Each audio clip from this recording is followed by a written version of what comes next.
சற்று நேரத்தில் தவிகனுடைய எம்எல்ஏக்கள் கூட்டம் நடைபெற இருக்கிறது. இதற்காக அக்கட்சியின் தலைவர் விஜய் பனையூரில் உள்ள தலைமை அலுவலகத்திற்கு வருகை தந்திருக்கிறார்.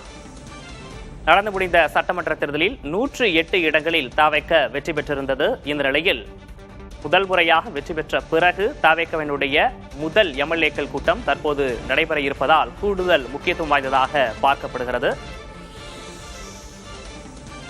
ஆட்சி அமைக்க 118 இடங்கள் தேவை என்ற நிலையில் 108 இடங்களில் தவிக வெற்றி பெற்றிருந்தது.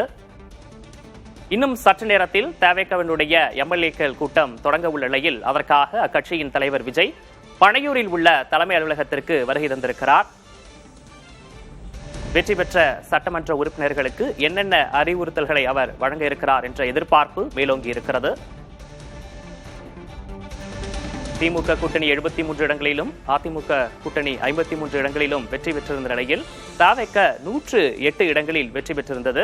வெற்றி பெற்ற சட்டமன்ற உறுப்பினர்கள் அனைவரும் தற்போது பனையூரில் உள்ள தவிக தலைமை அலுவலகத்திற்கு வருகை தந்திருக்கிறார்கள். தவிக எம்எல்ஏக்கள் கூட்டம் இன்னும் சற்று நேரத்தில் தொடங்க உள்ள நிலையில் அக்கட்சியின் தலைவர் விஜய் தற்போது அங்கு வருகை தந்திருக்கிறார்.